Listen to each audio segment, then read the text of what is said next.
بسم اللہ والصلاۃ والسلام علی رسول کریم محمد وعلی آلہ اصحابہ اجمعین۔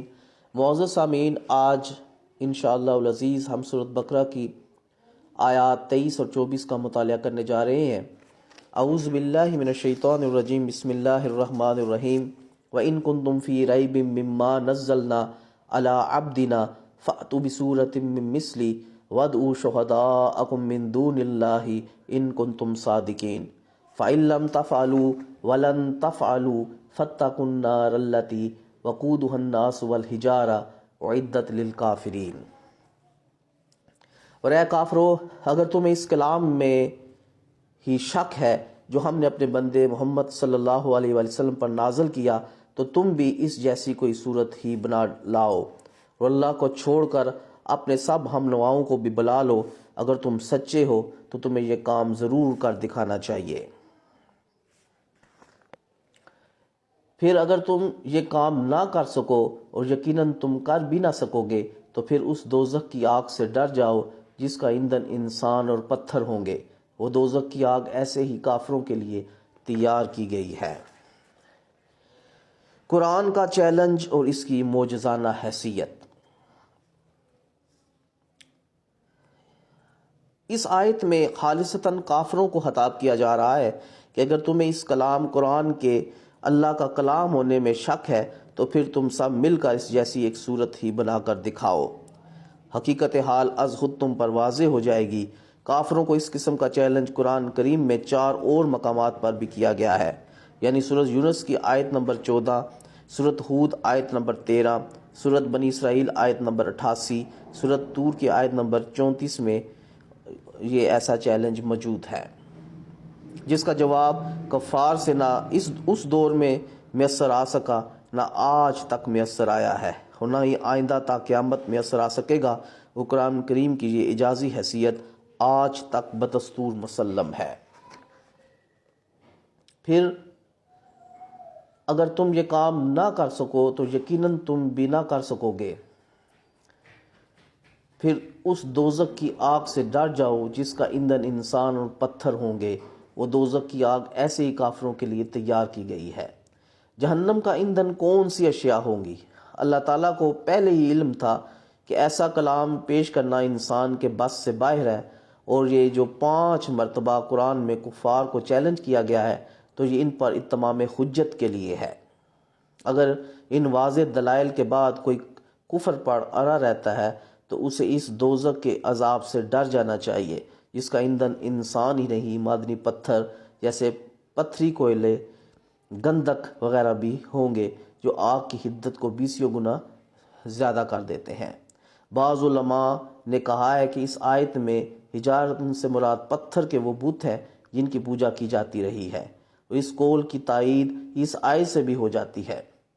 تم بھی اللہ کے سوا جنہیں تم پوجتے ہو سب دوزخ کا ایندھن ہوں گے، تاکہ کافروں کو اپنے معبودوں کی خدائی کی حقیقت معلوم ہو سکے اور ان کی حسرت میں مزید اضافہ ہو۔ یہاں اعجاز قرآن کے حوالے سے ہم مزید کچھ وضاحت پیش کریں گے۔ معزز سامعین، 1400 سال ہو گزرے، قرآن کا یہ چیلنج آج بھی موجود ہے اور نہ پہلے اس پر کوئی پورا اتر سکا اور نہ آج بھی اس پر کوئی پورا اتر سکا ہے۔ مستشرقین یورپ اس حد تک اس کا مطالعہ کرتے رہے کہ اس میں کوئی کمی نکال سکیں، اس میں کوئی خرابی نکال سکیں، اس میں کوئی غلطی نکال سکیں، تو وہ ناکام و نامراد رہے۔ بلکہ شہداءکم کہ اپنوں سے اس کی گواہی لے لو کا معجزہ بھی پورا ہوا، اور وہ خود ہی یہ کہنے پہ مجبور ہو گئے۔ یہ قرآن مجید جو 1400 سال پہلے نازل ہوا ہے حرف بحرف آج بھی بالکل اسی طرح ہے، اور یہ مردوں کو زندہ کرنے سے بھی بلند پایا معجزہ ہے۔ یہ اللہ کا کلام، قرآن پر نظر ڈالو تو دیکھو گے کہ اس کا ایک ایک لفظ فصاحت و بلاغت سے، دین و دنیا کے نفع سے، خیر و برکت سے پر ہے۔ پھر کلام کی ترتیب و تہذیب، الفاظ کی بندش، عبارت کی روانی، معانی کی نورانیت، مضمون کی پاکیزگی سونے پر سہاگا ہے۔ اس کی خبروں کی حلاوت، اس کے بیان کردہ واقعات کی سلاست مردہ دلوں کی زندگی ہے۔ اس کا اختصار کمال کا اعلیٰ نمونہ اور اس کی تفصیل معجزے کی جان ہے۔ اس کا کسی چیز کا دہرانا یہ ہم دیکھتے ہیں کہ اس کا ایک الگ مزہ ہے، یعنی اس کو کندے مقرر کا مزہ کہا گیا ہے۔ ایسا معلوم ہوتا ہے کہ گویا سچے موتیوں کی بارش برس رہی ہے۔ بار بار پڑھو، دل نہ اکتائے، مزے لیتے جاؤ اور ہر وقت نیا مزہ پاؤ۔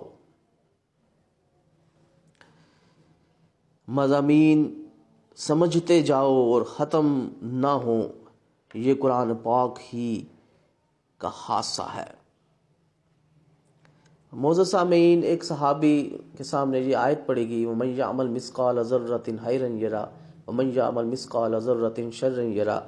عرض کی یا رسول اللہ صلی اللہ علیہ وسلم، بس یہ آیات مجھے پوری زندگی کے لیے کافی ہو گئیں۔ اب آپ اس سے اندازہ لگا سکتے ہیں کہ اس کے انوار ہر شخص پر الگ الگ طور پر اترتے ہیں، اور یہ اس کا ایک الگ اور بلند پایا معجزہ ہے۔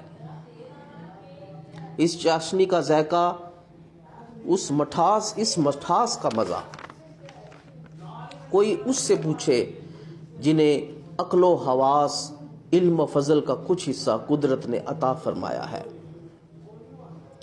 اس کے وعدے اور خوشخبریاں، نعمتوں اور رحمتوں کا بیان، دلوں کی پسمردہ کلی کو کھلا دینے والا، شوق و تمنا کے دبے جذبات کو ابھار دینے والا، جنتوں اور راحتوں کے پیارے پیارے مناظر کو آنکھوں کے سامنے لانے والا ہے۔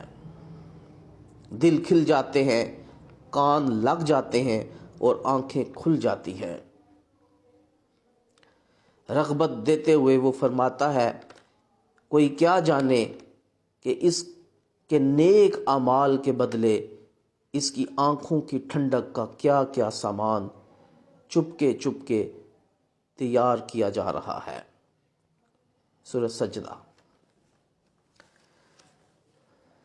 قدم قدم پہ رحمتیں،